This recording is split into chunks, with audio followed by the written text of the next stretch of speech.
ಕರ್ನಾಟಕ ತಾಂಡ ಅಭಿವೃದ್ಧಿ ನಿಗಮದಲ್ಲಿ ಅಂಥ ದರ್ಬಾರ್ ನಡೀತಾ ಇದೆ ಅನ್ನೋದಕ್ಕೆ ಇವೇ ಒಂದು ಉದಾಹರಣೆ ಅಂತಾನೆ ಹೇಳ್ಬೋದು. ಯಾಕಂದ್ರೆ ನಿಗಮದ ಅಧ್ಯಕ್ಷೆ ಜಲಜಾ ನಾಯ್ಕ್ ಅವರು ತಮಗೆ ಸಿಕ್ಕಂತಹ ಸೌಲಭ್ಯವನ್ನ ದುರುಪಯೋಗ ಮಾಡಿಕೊಂಡಿದ್ದಾರೆ. ತನಗೆ ಸಿಕ್ಕಂತಹ ಸೌಲಭ್ಯವನ್ನ ದುರ್ಬಳಕೆ ಮಾಡಿಕೊಂಡಿರುವಂತಹ ಆರೋಪ ಈಗ ಜಲಜಾ ನಾಯ್ಕ್ ಅವರ ಮೇಲೆ ಇದೆ.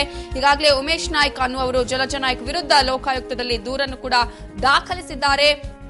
ತನಗೆ ಸಿಕ್ಕಂತಹ ಸರ್ಕಾರಿ ವಾಹನವನ್ನ ತಾನು ಉಪಯೋಗ ಮಾಡಿಕೊಳ್ಬೇಕಾದಂತಹ ಸರ್ಕಾರಿ ವಾಹನವನ್ನ ಇವರು ತನ್ನ ಕುಟುಂಬಸ್ಥರಿಗೆ ಕೂಡ ನೀಡ್ತಾ ಇರುವಂತದ್ದು. ಅದರಲ್ಲೂ ಕೂಡ ತನ್ನ ಮೊಮ್ಮಗಳನ್ನ ಶಾಲೆಗೆ ಕಳುಹಿಸುವಂತಹ ಸಂದರ್ಭದಲ್ಲಿ ತನ್ನ ಮೊಮ್ಮಗಳನ್ನ ಸರ್ಕಾರಿ ವಾಹನದಲ್ಲಿ ಕಳುಹಿಸಿಕೊಡ್ತಾ ಇದ್ದಾರೆ.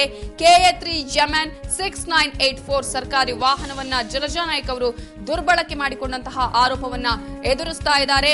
ಇದು ಒಂದು ಕಡೆಯಾದ್ರೆ ಇನ್ನೊಂದು ಕಡೆ ಯಾವುದೇ ಕಡತಗಳನ್ನ ವಿಲೇವಾರಿ ಮಾಡಬೇಕಾಗಿರುವುದು ಜಲಜಾ ನಾಯ್ಕ್ ಅವರು. ಆದ್ರೆ ಅದರಲ್ಲಿ ಯಾವುದೇ ಕುಟುಂಬಸ್ಥರು ಹಸ್ತಕ್ಷೇಪ ಮಾಡುವಂತಿಲ್ಲ, ಅವರು ಅದರಲ್ಲಿ ಮೂಗು ತೂರಿಸುವಂತಿಲ್ಲ. ಆದ್ರೆ ಇಲ್ಲಿ ಜಲಜಾ ನಾಯ್ಕ್ ಅವರ ಪತಿ ರಾಘವ ನಾಯ್ಕ ಅವರು ಸರ್ಕಾರಿ ಕಡತಗಳನ್ನ ವಿಲೇವಾರಿ ಮಾಡ್ತಾ ಇದ್ರೆ ಇವೆಲ್ಲದರ ದೃಶ್ಯವನ್ನ ಈಗ ಉಮೇಶ್ ನಾಯ್ಕ್ ಅನ್ನುವರು ಚಿತ್ರೀಕರಿಸಿ ಲೋಕಾಯುಕ್ತಕ್ಕೆ ಚಿತ್ರೀಕರಣ ಸಮೇತ ಈ ದೃಶ್ಯಾವಳಿಗಳ ಸಮೇತ ಈಗ ಲೋಕಾಯುಕ್ತಕ್ಕೆ ದೂರನ್ನ ಸಲ್ಲಿಸಿದ್ದಾರೆ. ಯಾವ ರೀತಿಯಾಗಿ ಜಲಜಾ ನಾಯ್ಕ್ ಸೌಲಭ್ಯವನ್ನ ದುರ್ಬಳಕೆ ಮಾಡಿಕೊಂಡಿದ್ದಾರೆ ಅನ್ನುವಂತಹ ಎಲ್ಲಾ ದೃಶ್ಯಗಳು ಕೂಡ ಈಗ ಲೋಕಾಯುಕ್ತದಲ್ಲಿ ದೂರು ಸಮೇತವಾಗಿ ದಾಖಲಾಗಿದೆ.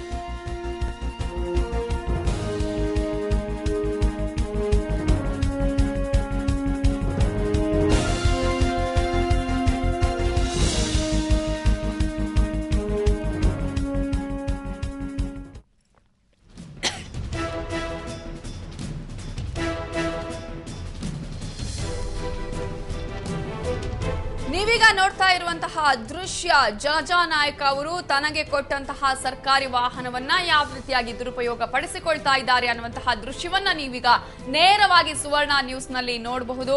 ತನಗೆ ಕೊಟ್ಟಂತಹ KA3 ಜಮನ್ 6984 ಅನ್ನುವಂತಹ ವಾಹನದಲ್ಲಿ ತನ್ನ ಮೊಮ್ಮಗಳನ್ನ ಶಾಲೆಗೆ ಕಳುಹಿಸಿಕೊಡುವಂತಹ ಏರ್ಪಾಡನ್ನ ವ್ಯವಸ್ಥೆಯನ್ನ ಜಲಜಾ ನಾಯ್ಕ್ ಅವರು ಮಾಡುವಂತಹ ದೃಶ್ಯವನ್ನ ನೀವೀಗ ನೋಡ್ತಾ ಇದ್ದೀರಾ.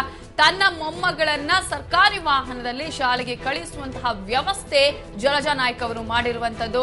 ಸರ್ಕಾರಿ ವಾಹನ ತನಗೆ ಉಪಯೋಗಕ್ಕೆ ಬರಬೇಕು ಅಥವಾ ಅವರು ಸರ್ಕಾರಿ ಕೆಲಸಗಳಿಗೆ ಉಪಯೋಗ ಮಾಡ್ಕೊಳ್ಬೇಕಾಗತ್ತೆ ಸರ್ಕಾರಿ ವಾಹನವನ್ನ. ಆದ್ರೆ ಇವರು ಇಲ್ಲಿ ತನ್ನ ಮನೆ ಕೆಲಸಕ್ಕೆ ಅಥವಾ ತನಗೆ ಬೇಕಾದಂತಹ ವಿಷಯಕ್ಕೆ ಸಂಬಂಧಪಟ್ಟಂತೆ ಕೂಡ ಈ ಒಂದು ವಾಹನವನ್ನ ಯೂಸ್ ಮಾಡ್ಕೊಳ್ತಾ ಇರುವಂತದ್ದು. ಅದರ ಮಿಸ್ಯೂಸ್ ಆಗ್ತಾ ಇರುವಂತದ್ದು ಈ ಒಂದು ಸರ್ಕಾರಿ ವಾಹನ.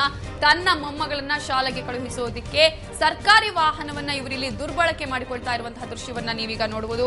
KA3 ಜಮನ್ 6984 ಸರ್ಕಾರಿ ವಾಹನವನ್ನ ತನ್ನ ಮೊಮ್ಮಗಳನ್ನ ಶಾಲೆಗೆ ಕಳುಹಿಸೋದಿಕ್ಕೆ ದುರ್ಬಳಕೆ ಅಂದ್ರೆ ದುರುಪಯೋಗ ಮಾಡಿಕೊಳ್ತಾ ಇದ್ದಾರೆ.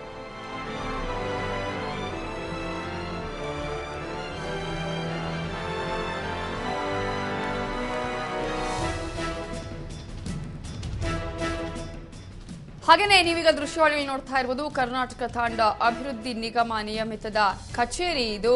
ಈ ಒಂದು ಕಚೇರಿಯಲ್ಲಿ ಜಲಜಾ ನಾಯ್ಕ್ ಅವರು ಕಾರ್ಯವನ್ನ ನಿರ್ವಹಿಸ್ತಾ ಇರುವಂತದ್ದು. ಸಾಕಷ್ಟು ಸಮಸ್ಯೆಗಳು ಬಂದಂತಹ ಸಂದರ್ಭದಲ್ಲಿ ಈ ಒಂದು ತಾಂಡದಿಂದ ಯಾವ ರೀತಿಯಾದಂತಹ ಪರಿಹಾರವನ್ನು ಕಂಡುಕೊಳ್ಳಬಹುದು ಅನ್ನೋದು ಕೂಡ ಇಲ್ಲಿ ಮುಖ್ಯವಾಗಿ ಆಗುತ್ತೆ. ಇಲ್ಲಿ ಕೆಲಸ ಮಾಡಬೇಕಾಗಿರೋದು ಯಾರು ಅನ್ನೋದು ನಿಮ್ಮ ಗಮನಕ್ಕೆ ಬಂದಿರಬಹುದು. ಇಲ್ಲಿ ಕೆಲಸ ಮಾಡಬೇಕಾಗಿದ್ದವರು ಜಲಜಾ ನಾಯ್ಕ್ ಅವರು, ಕರ್ನಾಟಕ ತಾಂಡ ಅಭಿವೃದ್ಧಿ ನಿಗಮದ ಅಧ್ಯಕ್ಷರು ಅಲ್ಲಿ ಕೆಲಸ ಮಾಡಬೇಕಾಗಿದೆ. ಆದ್ರೆ ಇಲ್ಲಿ ನೀವು ದೃಶ್ಯಾವಳಿಗಳಲ್ಲಿ ನೇರವಾಗಿ ನೋಡಬಹುದು ಜಲಜಾ ನಾಯ್ಕ್ ಅವರು ಅಲ್ಲಿ ಎಲ್ಲೂ ನಿಮ್ಗೆ ಕಾಣಿಸ್ತಾ ಇಲ್ಲ. ಅದರ ಬದಲಾಗಿ ಅಲ್ಲಿ ಕೆಲಸ ಮಾಡ್ತಾ ಇರುವವರು ಅವರ ಪತಿ ರಾಘವ ನಾಯ್ಕ್ ಅವರು. ಯಾವ ರೀತಿಯಾಗಿ ಅಧಿಕಾರವನ್ನ ದುರ್ಬಳಕೆ ಮಾಡ್ಕೊಳ್ಬಹುದು ಅನ್ನೋದಕ್ಕೆ ಒಂದು ನೇರ ಉದಾಹರಣೆ ಅಂತಾನೆ ನೀವು ಹೇಳ್ಬೋದು. ಯಾಕಂದ್ರೆ ಸೌಲಭ್ಯ ದುರ್ಬಳಕೆಯ ದೃಶ್ಯಗಳನ್ನ ನೀವೀಗ ನೋಡ್ತಾ ಇದ್ದೀರಾ. ಜಲಜಾ ನಾಯ್ಕ್ ಅವರು ಮಾಡುವಂತಹ ಕೆಲಸಗಳನ್ನ ಅವರ ಪತಿ ರಾಘವ ನಾಯ್ಕ್ ಅವರ ಮಾಡ್ತಾ ಇರುವಂತದ್ದು.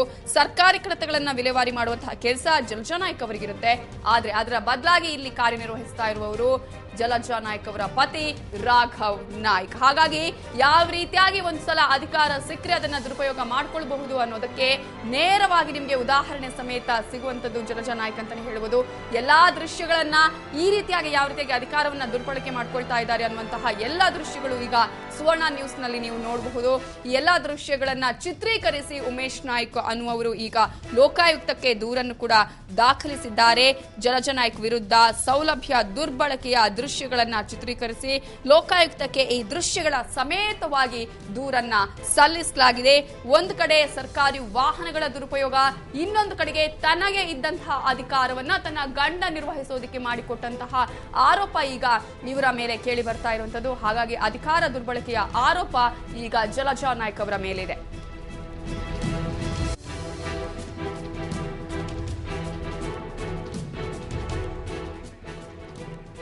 ಈ ಬಗ್ಗೆ ಮಾತನಾಡೋದಕ್ಕೆ ನಮ್ಮ ರಿಪೋರ್ಟರ್ ರವಿ ಈಗ ನ್ಯೂಸ್ ಡೆಸ್ಕ್ ಇಂದ ನೇರ ಸಂಪರ್ಕದಲ್ಲಿದ್ದಾರೆ. ರವಿ, ಅಧಿಕಾರ ಒಂದ್ಸಲ ಸಿಕ್ಕರೆ ಸಾಕು ನಾನು ಹೇಗ್ ಬೇಕಾದ್ರೂ ಯೂಸ್ ಮಾಡ್ಕೊಳ್ಬಹುದು ಅನ್ನುವಂತಹ ಮನಸ್ಥಿತಿ. ಜಲಜಾ ನಾಯ್ಕ್ ಅವರ ವಿಷಯದಲ್ಲಿ ಯಾವ ರೀತಿಯಾಗಿ ಅಧಿಕಾರ ದುರ್ಬಳಕೆ ಆಗ್ತಾ ಇದೆ ಅಂತ ಹೇಳ್ತೀರಿ? ಖಂಡಿತವಾಗಿ ಬಹುಶಃ ಲೋಕಾಯುಕ್ತದಲ್ಲಿ ದಾಖಲಾಗಿರುವಂತಹ ಒಂದು ದೂರೇನಿದೆ, ದೂರಿನ ಜೊತೆಗೆ ಒಂದು ವಿಡಿಯೋವನ್ನು ಕೂಡ ಕೊಟ್ಟಿದ್ದಾರೆ. ಅಂದ್ರೆ ಕರ್ನಾಟಕ ತಾಂಡ ಅಭಿವೃದ್ಧಿ ನಿಗಮದ ಅಧ್ಯಕ್ಷರಾದಂತಹ ಜಲಜಾ ನಾಯ್ಕ್ ಅವರು ಅವರಿಗೆ ಕೊಟ್ಟಂತಹ ಕೆಲ ಸರ್ಕಾರಿ ಸವಲತ್ತನ್ನು ಕೊಟ್ಟಿದ್ದಾರೆ. ಅಂದ್ರೆ ಅವರು ಅಧ್ಯಕ್ಷರಾಗಿರೋ ಕಾರಣಕ್ಕೋಸ್ಕರ ಅವರು ಈಕ್ವಲ್ ಟು ಕ್ಯಾಬಿನೆಟ್ ದರ್ಜೆ, ಅಂದ್ರೆ ಮಂತ್ರಿಗಳಿಗೆ ಏನು ಒಂದು ಸವಲತ್ತು ಕೊಡ್ತಾರೋ ಅಂತಹ ಎಲ್ಲಾ ಸವಲತ್ತುಗಳನ್ನು ಕೂಡ ಜಲಜಾ ನಾಯ್ಕ್ ಅವರು ಪಡೆದಿರುವಂತದ್ದು. ಅಂದ್ರೆ ಅವರಿಗೆ ಒಬ್ಬ ಹಿರಿಯ KS ಅಧಿಕಾರಿ ಅಂದ್ರೆ ಪರ್ಸನಲ್ ಸೆಕ್ರೆಟರಿ ಆಗಿರುವಂತದ್ದು, ಮತ್ತೆ ಅವರಿಗೆ ಪ್ರತ್ಯೇಕವಾದಂತಹ ಒಂದು ಚೇಂಬರ್ ಕೂಡ ಕೊಟ್ಟಿರುವಂತದ್ದು, ಮತ್ತೆ ಒಂದು ಕಚೇರಿ ಕೊಟ್ಟಿರುವಂತದ್ದು, ಮತ್ತೆ ಸರ್ಕಾರಕ್ಕೆ ಸಂಬಂಧಪಟ್ಟಂತಹ ಕೆಲ ಅಧಿಕಾರಿಗಳನ್ನು ಅವರ ಕೆಳಗಡೆ ನಿಯೋಗಕ್ಕೆ ಕೂಡ ಮಾಡಲಾಗಿರುವಂತದ್ದು. ಇಂತಹ ಒಂದು ಸಾಕಷ್ಟು ಸವಲತ್ತುಗಳನ್ನು ಕೊಟ್ಟಿದ್ರು ಕೂಡ ಅವರು ಅದನ್ನ ಸರ್ಕಾರಿ ಕೆಲಸಕ್ಕೆ ಸಂಬಂಧಪಟ್ಟಂತೆ ಮತ್ತೆ ತಾಂಡ ಅಭಿವೃದ್ಧಿ ನಿಗಮದ ಅಭಿವೃದ್ಧಿಗಳಿಗೆ ಸಂಬಂಧಪಟ್ಟಂತೆ ಬಳಸ್ಕೋಬೇಕು ಹೊರತಾಗಿ ಬೇರೆ ಅಂದ್ರೆ ಅವರ ವೈಯಕ್ತಿಕ ವಿಷಯಗಳಿಗಾಗಿ ಸಂಬಂಧಪಟ್ಟಂತಾಗಲಿ ಅಥವಾ ಮನೆ ವಿಷಯಕ್ಕಾಗಲಿ ಬಳಸ್ಕೊಳ್ಳುವಂತಿಲ್ಲ ಅನ್ನೋದು ಕೂಡ ಒಂದು ಸ್ಪಷ್ಟವಾದಂತಹ ಆದೇಶ ಇರುವಂಥದ್ದು. ಆದರೆ ಜಲಜಾ ನಾಯ್ಕ್ ಅವರು ತಮಗೆ ಕೊಟ್ಟಂತಹ ಇನೋವಾ ಏನಿದೆ K03MN 6984 ಎಂಬ ಈ ಒಂದು ಇನೋವಾ ಕಾರನ್ನ ಅವರು ತಮ್ಮ ಬಾಣಸ್ವಾಡಿಯಿಂದ ರಾಮಮೂರ್ತಿ ನಗರದಲ್ಲಿರುವಂತಹ ಮೊಮ್ಮಗಳ ಶಾಲೆಗೆ ಪ್ರತಿನಿತ್ಯ ಕೂಡ ಬಿಡುವಂತಹದ್ದು. ಇಂತಹ ಒಂದು ಪ್ರಕ್ರಿಯೆ ಕಳೆದ ಹಲವಾರು ದಿನಗಳಿಂದ ಕೂಡ ಅವರು ಮಾಡ್ಕೊಂಡು ಬರ್ತಿರೋದು. ಮತ್ತೆ ಅವರ ಕಚೇರಿಯಲ್ಲಿ ಅವರ ಗಂಡರಾದಂತಹ ರಾಘವ್ ನಾಯ್ಕ್ ಅವರು ಸರ್ಕಾರಿ ಕಡತಗಳನ್ನು ವಿಲೇವಾರಿ ಮಾಡುವಂತಹ ಕೆಲಸವನ್ನು ಕೂಡ ಕಳೆದ ಹಲವಾರು ದಿನಗಳಿಂದ ಕೂಡ ಮಾಡ್ಕೊಂಡು ಬರ್ತಿರುವಂತಹ ಕೆಲಸ ನಡೀತಿದೆ ಅಂತೇಳಿ ಒಬ್ಬರು ಉಮೇಶ್ ನಾಯ್ಕ್ ಅವರು ಒಂದು ಸ್ಪಷ್ಟವಾದಂತಹ ಒಂದು ವಿಡಿಯೋ ಚಿತ್ರೀಕರಣ ಕೂಡ ಮಾಡಿಕೊಂಡು ಈಗಾಗಲೇ ಲೋಕಾಯುಕ್ತಕ್ಕೆ ದೂರನ್ನು ಸಲ್ಲಿಸಿರುವಂತದ್ದು. ಎಸ್ ರವಿ, ಈಗಾಗಲೇ ಇಂತಹ ಒಂದು ಸರ್ಕಾರಿ ವಾಹನಗಳ ದುರ್ಬಳಕೆ ಆಗಿರ್ಬೋದು ಅಥವಾ ಕಡತಗಳನ್ನ ವಿಲೇವಾರಿ ಮಾಡೋ ತನ್ನ ಬದಲಾಗಿ ತನ್ನ ಗಂಡನನ್ನ ಅವರು ಅಲ್ಲಿ ಆಯ್ಕೆ ಮಾಡ್ಕೊಂಡಿರುವಂತದ್ದು ಎಷ್ಟು ಸಮಯದಿಂದ ಇಲ್ಲಿ ಆಗ್ತಾ ಇದೆ? ಈಗ ಈ ಜನರು ಕೂಡ ಇದರ ಬಗ್ಗೆ ಏನಾದ್ರು ಕಂಪ್ಲೇಂಟ್ ಕೊಟ್ಟಿದ್ದಾರಾ ಹೇಗೆ ಅಂತ? ಖಂಡಿತವಾಗಿ ಅಂದ್ರೆ ಸಾಮಾನ್ಯವಾಗಿ ಬಹುಶಃ ನಾವು ಕಾರ್ಪೊರೇಟರ್ಗಳ ವಿಷಯಕ್ಕೆ ಬಂದಾಗ ಸಂದರ್ಭಗಳು ಯಾರೋ ಪತ್ನಿಯರು ಕಾರ್ಪೊರೇಟರ್ ಆದರೆ ಗಂಡಂದಿರು ದರ್ಬಾರ್ಗಳು ಯಾವ ರೀತಿ ನಡೆಸ್ತಾರೆ ಬಹುಶಃ ಅಂತ ಸಾಕಷ್ಟು ಉದಾಹರಣೆಗಳು ಬಹುಶಃ ಇಲ್ಲಿ ಅಭಿವೃದ್ಧಿ ನಿಗಮದ ಅಧ್ಯಕ್ಷರು ಯಾರು ಇದ್ದಾರೆ ಅವರ ವಿಷಯದಲ್ಲೂ ಕೂಡ ನಡೀತಾ ಇರಬಹುದು. ಯಾಕಂದ್ರೆ ಜಲಜಾ ನಾಯ್ಕ್ ಅವರು ನೇರವಾಗಿ ಅಧ್ಯಕ್ಷರಾಗಿದ್ರು ಕೂಡ ಅವರ ಗಂಡ ಈ ಒಂದು ಸರ್ಕಾರಿ ಕಡತಗಳನ್ನು ವಿಲೇವಾರಿ ಮಾಡುವಂತಹ ಕೆಲಸಗಳಿರ್ಬೋದು ಅಥವಾ ಯಾರಾದರೂ ಅಭಿವೃದ್ಧಿ ನಿಗಮಕ್ಕೆ ಸಂಬಂಧಪಟ್ಟಂತಹ ಕೆಲಸಗಳಿಗೆ ಸಂಬಂಧಪಟ್ಟಂತೆ ಯಾರಾದರೂ ಬಂದು ಭೇಟಿಯಾದ ಇವರೇ ಭೇಟಿ ಮಾಡುವಂತಹ ಕೆಲಸ ಕೂಡ ಮಾಡ್ತಾ ಇರುವಂತಹ ನೋಡಿದ್ರೆ ಬಹುಶಃ ಇವರು ಅಧಿಕಾರದ ದುರ್ಬಳಕೆ ಕೂಡ ಆಗ್ತಾ ಇರೋದು. ಅಂದ್ರೆ ತಮಗೆ ಸಂಬಂಧಪಟ್ಟಂತಹ ಅವರಿಗೆ ಎಲ್ಲೋ ಒಂದು ರೀತಿ ಲಾಭದ ಉದ್ದೇಶವನ್ನು ಕೂಡ ಮಾಡಿಕೊಡ್ತಿದ್ದಾರೆ ಅನ್ನೋ ಒಂದು ಆರೋಪ ಕೂಡ ಕೇಳಿ ಬರ್ತಿರುವಂತದ್ದು.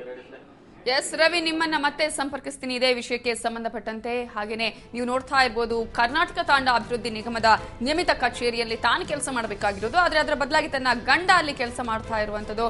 ಅವರು ಕಡತಗಳನ್ನ ವಿಲೇವಾರಿ ಮಾಡೋದಕ್ಕೆ ಅವಕಾಶವನ್ನು ಮಾಡಿಕೊಟ್ಟಿರುವಂತಹ ಜಲಜಾ ನಾಯ್ಕ್ ಅವರ ಮೇಲೆ ಈಗ ಆರೋಪಗಳು ಕೇಳಿ ಬಂದಿದೆ.